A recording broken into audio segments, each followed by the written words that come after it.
So I mean, Vic even asked if they want to duel, if Seven will duel him. Yeah, and he loses. He loses. Amazing. But it was definitely very, very interesting. But it was funny because afterwards they're sitting there, they're discussing stuff, and they're talking about, and they're just talking about in general how Seven survived. They were talking about survival. They were talking about the machines and stuff. And when she started talking about the types of machines they dealt with, he was like, "Oh, well, you're a vet from the Second War." Yeah, exactly. And he knew exactly what she was talking about. Respect for it, but he couldn't believe it. It's like just like holy shit. Because I mean, it's kind of like when you first go in the military.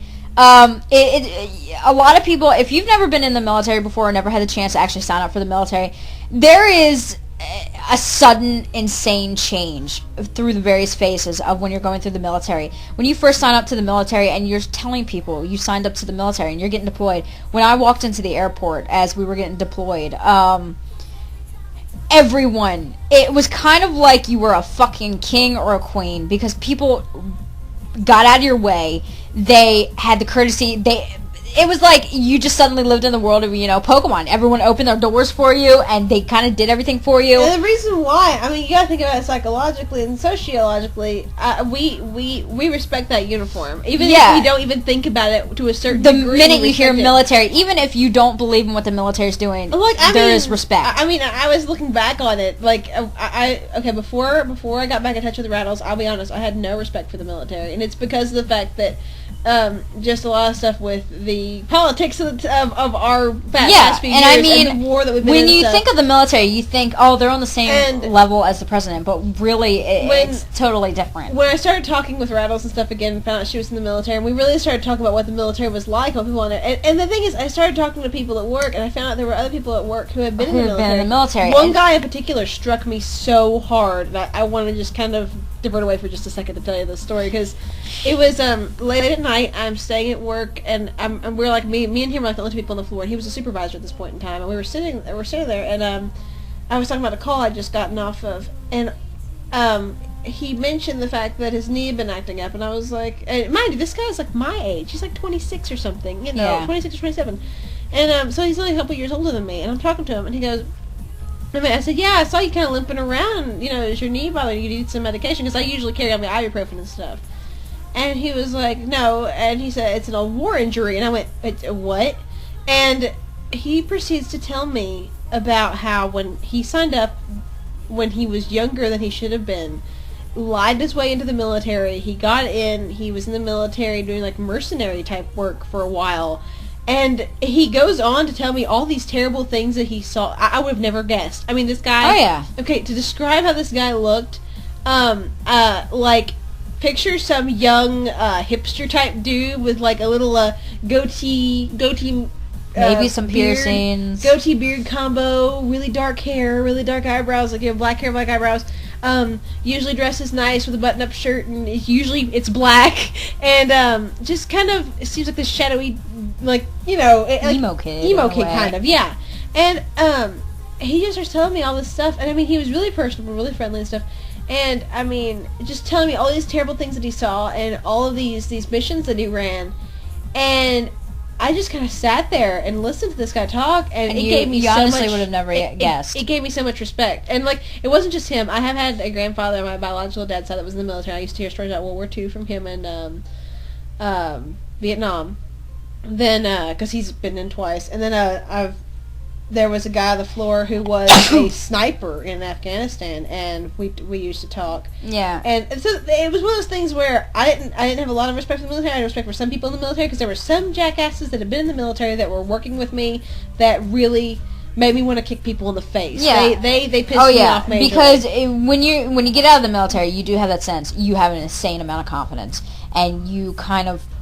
You get an entire reset of life. To me, it really depends on what you did, too. It does depend. I've noticed the ones I don't respect are usually the ones that didn't see a lot of action. Yeah, and it gets that way. And because they have that cocky attitude they got from being in the military, but they never saw anything or did anything. There was nothing to actually humble them down. To humble them down, exactly. Yeah, and so, I mean, when I was in the airport... problem with your guys, because your guys have... really been humbled. Yeah, but I mean, with like, when I was in the airport, and it was a group of us, there was maybe like 3 or 4 of us, just us, and because they would release us out deploy us on different dates, and we were going, once we weren't even wearing uniforms. We had no uniforms. We were just pretty much stating, we would just talk to people because we were very outgoing, and we were just talking to people while we were waiting in line to go through the metal detector. Yeah, we're heading into the military. And everyone, it's like everybody who hears this, they start clapping for you. They say congratulations. They say thank you for doing this. I know when we got on the plane. Now, when you go into the military, it's kind of standard. They don't give you first class tickets. It's mostly coach. All 4 of us in that group, we had people who intentionally gave us first class tickets. They traded us right out and said, no, you're going into the military. Take the luxury while you can. Mm-hmm. And so we were sitting in the front of the plane because we were getting ready. We were going to San Antonio, Texas, and they had no problems. They took it, and they didn't even care about what number seat they were sitting in. They were like, no, here's the ticket. Go have fun. So, I mean, all 4 of us got first class. And it was the same way on the way coming back. And I came back because of medical separation. I actually damaged my hip during training. And so, I mean, it wasn't like I could see any action either, but I was in the medical squadron for 6 months. And just being in that squadron and dealing with the people that were in there, it's kind of almost on a similar psychological standard. And so, even on the way back, when there was a lot of us being deployed on the way back, we still got those first class seats. We still had the same respect. Whether or not we had been in there for 3 or 4 years or 20 years or anything, we got the exact same respect. And it's that sort of thing. Just by saying I've been in the military, people just kind of stare at you. Yeah, it's so funny. It's hilarious when I'm at work and I said, yeah, well, it's kind of the same way when I was in the military. It's just like people just stop and kind of stare at you and just be like, wait, what did you say? You were in the military? And it was like, yeah, and I treat it as no big deal. But people, when they hear that word and they know you were in the military, it's just kind of like, you've got balls. Because when you go into basic training isn't hard. A lot of people, when they get out of basic training, they kind of wish they were back in it, because there's a certain amount of discipline that you get where it's individual discipline of yourself, but you're also being told kind of what to do. A lot of people wish they still had the same basic training kind of standards. But a lot of people on the outside who've never experienced basic training are just kind of like, you've got some serious balls, because you see all this shit on TV, and granted, there's a lot of shit in those TV shows where they're showing the basic training. It's true, but a lot of it, Hollywood kind of things, and so, I mean, it comes down to how you kind of take what you're looking at, and whether or not you can do it up front.